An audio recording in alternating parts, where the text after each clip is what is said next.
All right, friends. So for today's activity, we are going to need some naked crayons.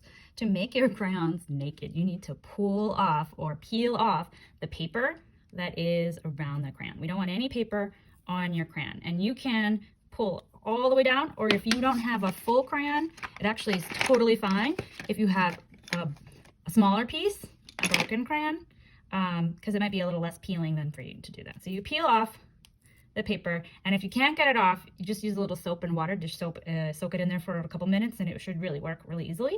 But once you have peeled all the paper off of your crayon, it becomes a special tool, and we'll use it differently. We're going to use it where we lay it on its side, and then you push it back and forth. You don't want to roll it, because if you roll it, it won't do anything. So you're going to hold it and then push it back and forth. So in order for us to try to catch the texture of material, we are going to have our crayons and some paper. So now you need to grab something that has a texture, and I have one of these. It's a bag, it's a zipper bag, but it has this like bumpy texture on it. So what I'm going to do is I'm going to put that on the surface, on the table, and then I'm going to take a piece of paper and lay the paper on top, and then I'm going to grab a crayon, doesn't matter what color, and I'm going to push it across or push it up and down, and we'll see if we can catch the texture onto the paper. And if you press hard, it will show up. And I recommend using a full piece of paper so that in case you go off to the edges, you don't get crayon on your object. So I get to go over it a couple times. It's really important that you hold your paper steady. If you are a young friend, you might want a grown-up to help you hold the paper still. And the paper doesn't want to move around. The more the paper moves around, the more echoey the texture becomes. And it becomes more than one version of the texture on there. It's not as crisp. All right, so that's one texture. I have another item that I'm going to try to catch the texture. This is one of my sneakers. I actually have another sneaker with a different pattern, and then another shoe with another pattern. And I'm going to try to see what all the different textures are on the paper. So I'm going to grab a new sheet of paper. And this is what I was saying when you need a big sheet, because you don't want to draw on your shoe, right? All right, so I put the paper there. I'm going to hold it really still. So this is why you might need a grown-up to help you. So hold it with one hand. I'm going to get another color crayon, and I'm going to press it on to the item to see if I can get the texture. And it's showing up the pattern of my shoe. And it's showing me all those little circles that I have. And what you can do is you can also turn your paper a little bit and get the area of your paper that you didn't yet get. So I'm trying to get over here because it's empty. And I just want it to look good.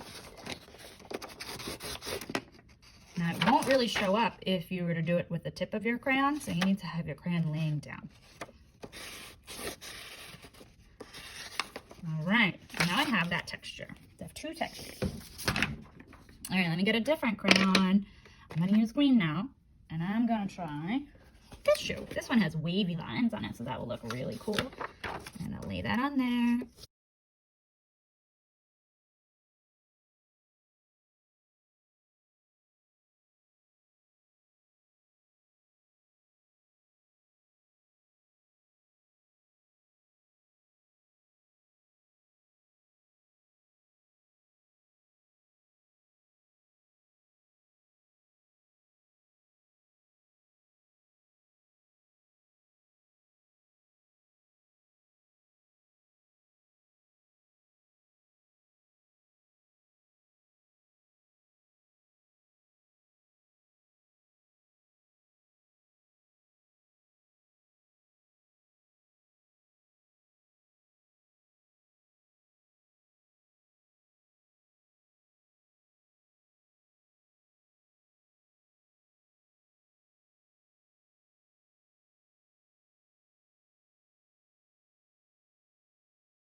these are called texture rubbings.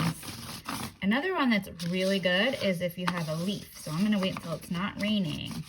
I'm going to find a leaf outside or a couple leaves, and I'm going to try it with that. So I'll put the leaves on the table, and then I'll put the paper on top, and then I'll rub over it and see if I can catch the veins of the leaf. All right, let's check my textures. I have the lid of the box. I have a shoe. I have the hat. I have that bumpy bag. I have another shoe with circles. And then I have a shoe with the wavy lines. And now I have lots of colors and lots of textures. And we're going to use these for a project. So save them.